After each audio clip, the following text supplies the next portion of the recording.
Assalamualaikum warahmatullahi wabarakatuh.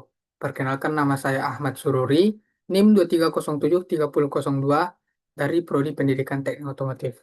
Pada video kali ini, saya akan menyelesaikan tugas besar Pra-UAS Manajemen Industri dengan tema Project Scheduling dengan dosen pengampu Bu Milana PhD.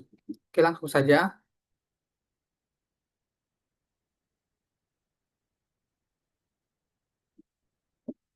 Nah, pada slide ini kita bisa lihat ada tabel aktivitas suatu proyek. Nah, tabel ini menyesuaikan dengan eh, NIM masing-masing dari mahasiswa. Nah, kalau dari saya pribadi, saya menggunakan NIM saya yaitu NIM saya 23073002. Nah, di dalam tabel ini yang diubah yaitu poin C dan poin F-nya yang disesuaikan dengan NIM. Nah, untuk poin C-nya itu menggunakan dua digit pertama dari NIM saya dan poin F-nya itu menggunakan dua digit terakhir dari NIM saya. Nah, dari tabel aktivitas proyek ini kita akan membuat diagram. Nah, untuk diagramnya itu diagram PERT ataupun CPM. Nah, untuk CPM sendiri itu eh, berbeda dengan PERT. CPM itu adalah Critical Path Method dan untuk PERT itu Program Evaluation and Review Technique. Nah, perbedaannya itu di estimasi waktu penyelesaian tiap aktivitasnya. Nah, untuk CPM ini, durasi penyelesaian suatu aktivitas didasarkan pada pengalaman masa lalu. Jadi, untuk penggunaan CPM ini, misalkan eh, kita sudah pernah melakukan hal tersebut eh, sebelumnya. Jadi, kita memiliki pengalaman. Dan untuk PRT ini eh, digunakan untuk proyek yang sebelumnya benar-benar belum pernah dilakukan. Jadi itulah perbedaan dari CPM dan PRT itu.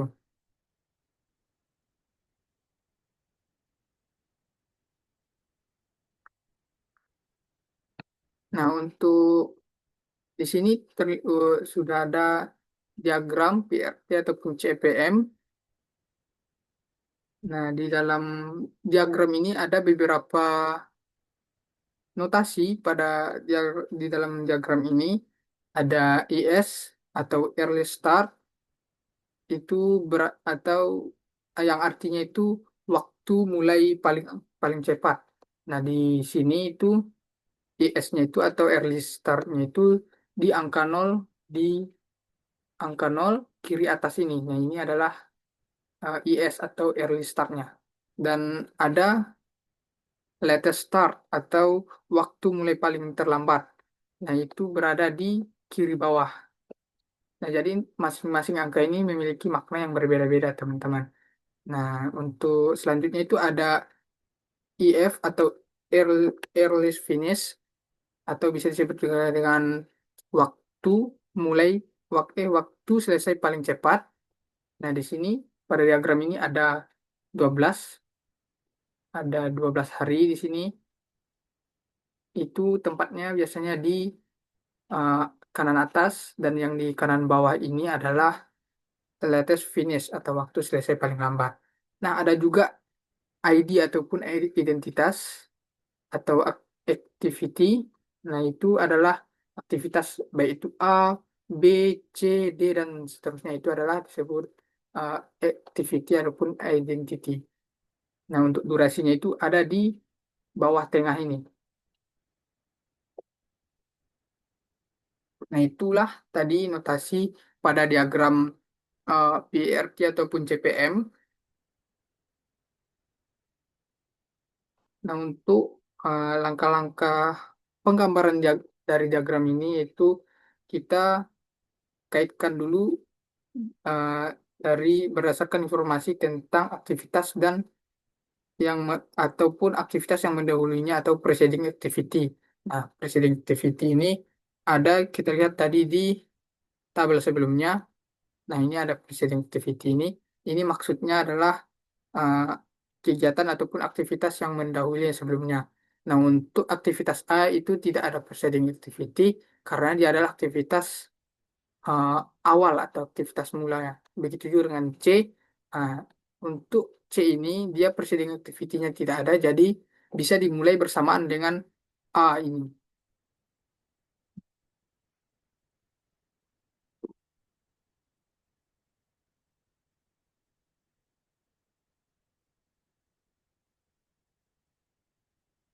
Dan untuk notasi-notasinya tadi sudah dijelaskan itu untuk IS, LS, EF, LF, ID, dan durasi.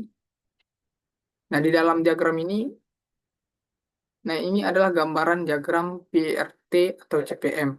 Ada juga diagram yang berbentuk precedence.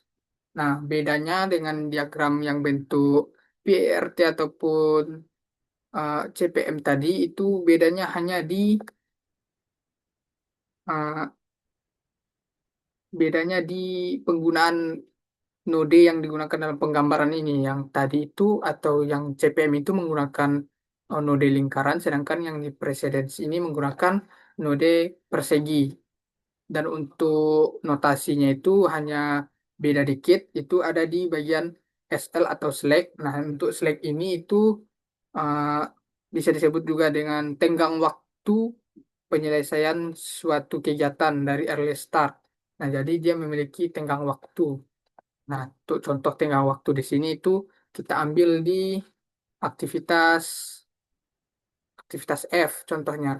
Nah, di sini ada untuk early startnya itu ada di 53, 53 hari, dan untuk latest startnya itu di hari ke 56.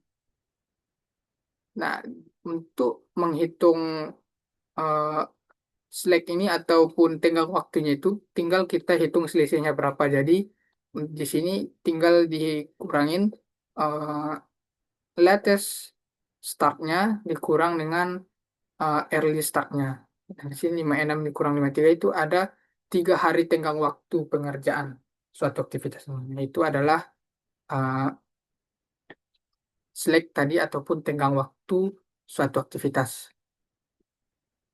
Nah, untuk diagram ini, untuk tiap diagram ini memiliki jalur kritis. Nah, untuk jalur kritis itu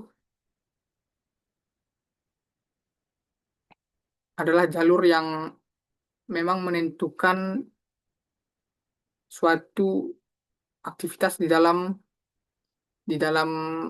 proyek ini. Ketika aktivitas di jalur kritis ini terganggu, maka secara keseluruhan aktivitas di dalam proyek ini akan terganggu.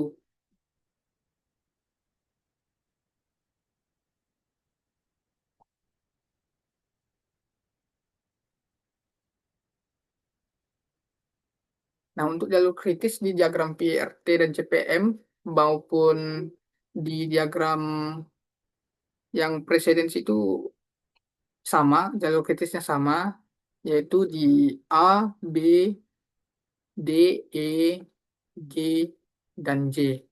Nah, ini untuk waktu yang dibutuhkan untuk menyelesaikan jalur kritis ini ataupun proyek ini paling lama itu di 108 hari. Intinya ketika jalur kritis ini terganggu aktivitasnya, maka secara keseluruhan aktivitas di dalam proyek itu akan terganggu.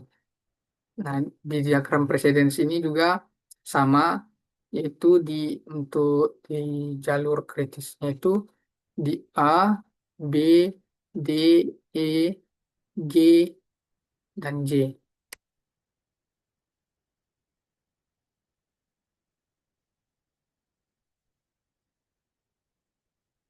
Nah, selanjutnya itu analisis dan makna lintasan kritis. Nah, lintasan kritis itu sendiri atau critical path adalah rangkaian aktivitas yang menentukan durasi total proyek. Jika satu saja aktivitas di lintasan ini tertunda, maka seluruh proyek akan ikut tertunda. Sama seperti yang saya sampaikan tadi, salah satu aktivitas saja tertunda di lintasan kritis ini, maka akan mengganggu seluruh proyek tersebut. Nah, untuk manfaat mengetahui jalur kritis ini yaitu ada beberapa poin itu yang pertama membantu kita untuk memanajemen fokus pada aktivitas yang paling berisiko terhadap keterlambatan. Dan selanjutnya itu menyediakan dasar untuk alokasi sumber daya secara efisien, memudahkan dalam pengambilan keputusan saat terjadi perubahan jadwal, dan membantu pengendalian waktu secara lebih akurat dan real time. Nah, mungkin cukup sekian saja uh, presentasi saya pada kesempatan kali ini. Dan jika ada kata-kata saya yang salah, mohon maaf. Saya akhiri dengan Assalamualaikum warahmatullahi wabarakatuh.